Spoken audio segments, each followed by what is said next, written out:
Peddireddy అడ్డాలో Nandamuri family నుంచి ఒకరు entry ఇస్తున్నారు. దీంతో వైసీపీ నేతలు మళ్ళీ జంపు జిలానీ అవుతున్నారు. సో ఈ అంశాన్ని మనకి వివరించడానికి మనతో పాటు ఉన్నారు ప్రముఖ సీనియర్ జర్నలిస్ట్ జగదేవ్ గారు.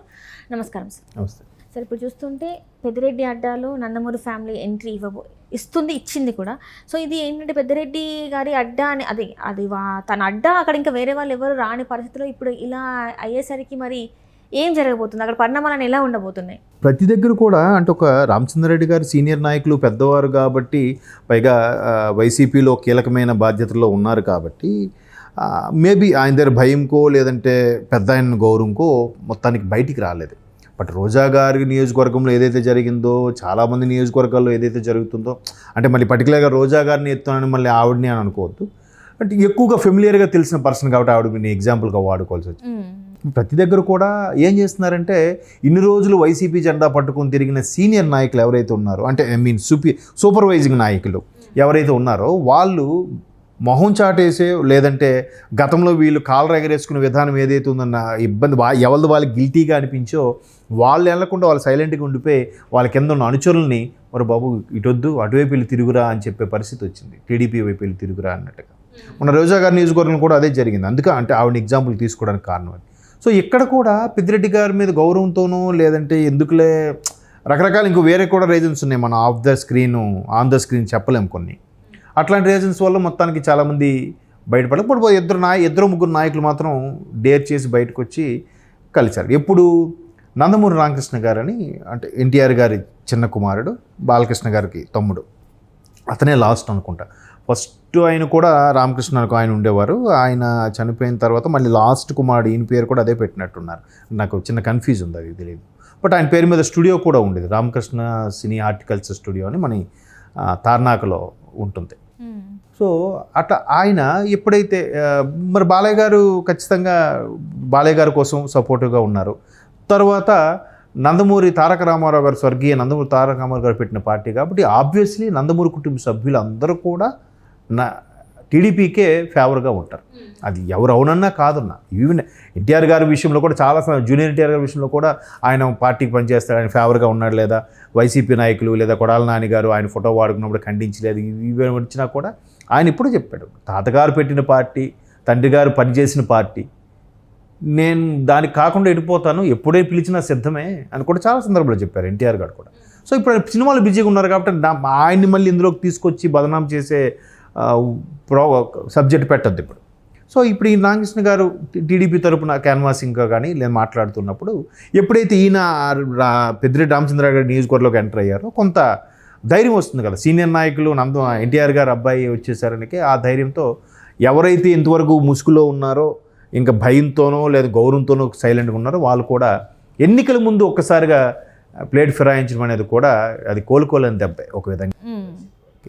ఇట్లా ప్రతి దగ్గర కూడా ఉన్నారు.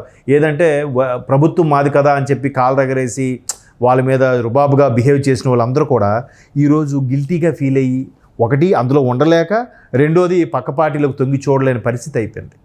అలాగే చాలామంది ఉన్నారు.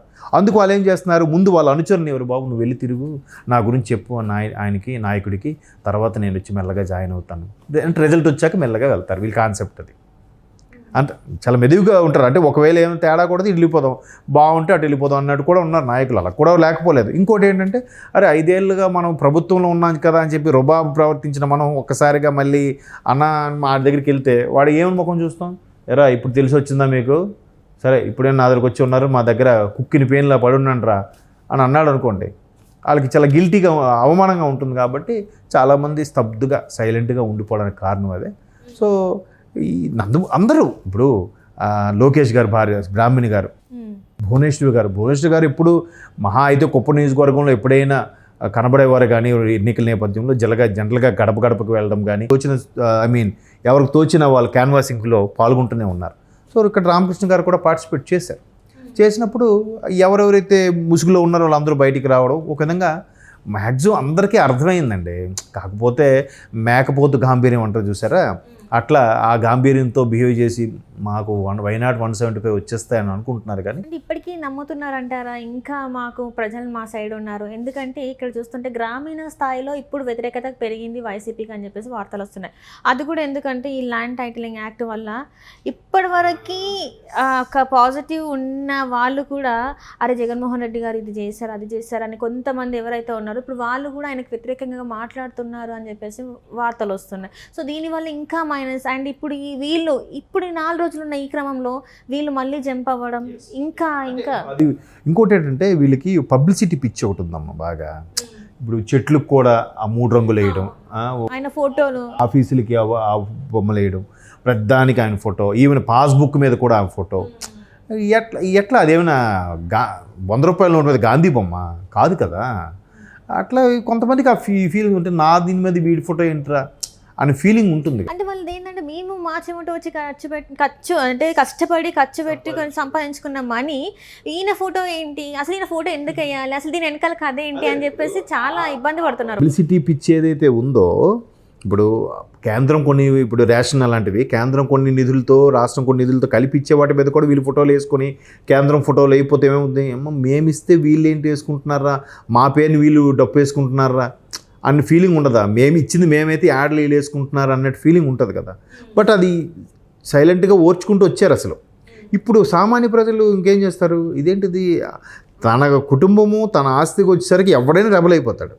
ఇప్పుడు తెలిసి వస్తుంది ఒక్కొక్కరికి, ఓహో ఇట్లా ల్యాండ్ ఇంతకుముందు ప్రభుత్వ ఆస్తులు తాకట్టు పెట్టినట్టే మాకు కూడా పెడతారేమో. అంటే జగన్మోహన్ రెడ్డి గారికి ఎవరో ఇప్పుడు చాలా మంది విశ్లేషకులు చెప్పింది బట్టి నేను కూడా చూసి చెప్తున్నాను. అంటే జగన్మోహన్ రెడ్డి గారికి ఎవరో సలహా ఇచ్చారంట, ఎప్పుడు కానీ నువ్వు ప్రజల మధ్యలో ఉండాలి, ప్రజలకు ఎప్పుడు కనిపించాలి అంటే ఆయనకైతే ఏ రకంగా అర్థమైందో ఈయన ఎక్కడ పడితే అక్కడ ఆయన ఫోటోలు అంటే ఇది ట్రోల్స్ కోసం వచ్చింది అనిపించు. లేదు అంటే ఇక్కడ ఏంటంటే ఇప్పుడు నేను విన్నానండి, ఇప్పుడు ఆయన కూడా జనరల్గా ఆయనకు తోచిందే కానీ ఎవరు చెప్పింది సరిగ్గా వినరు, ఆయనకి నచ్చిందే చేసుకెళ్ళిపోతారు అన్నట్టు కూడా కొన్ని వార్తలు విన్నాను. మరి ఎంతవరకు వాస్తవం తెలియదు. ఆయన సన్నిహితంగా ఆయనతో గడిపిన వాళ్ళు తిరిగిన వాళ్ళే చెప్పాలి, అనుచరులుగా ఉన్నవాళ్ళు. అది కూడా ఒక రకమైన మైనస్ ఆయనకి అన్నట్టు కూడా చాలామంది చెప్పారు.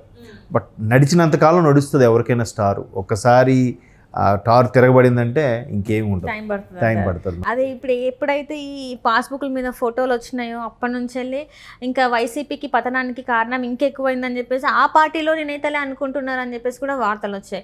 సో ఇప్పుడు ఇంకా మొత్తానికి చూసుకున్నట్టయితే ఇంకా వైసీపీకి ఓటు బ్యాంక్ అనేది, ఓటు బ్యాంకే కాదు స్థానాలు కూడా మొన్నటి వరకు అనుకున్నారు ఒక 30-40 స్థానాలు వస్తాయని, కానీ ఇప్పుడు 30-40 కూడా కాదు 15 లోపే 10 లోపే అని కూడా అంటున్నారు. మరి ఎలా ఉండబోతుంది? అట్లా మరి ఉండదు కానీ ఈజీగా 30-40 అయితే వస్తాయి అనుకుంటున్నాను నేను. బట్ వాళ్ళు ఇప్పటికీ నిన్న ఒక మిత్రుడు పెట్టాడు ఒక సర్వే.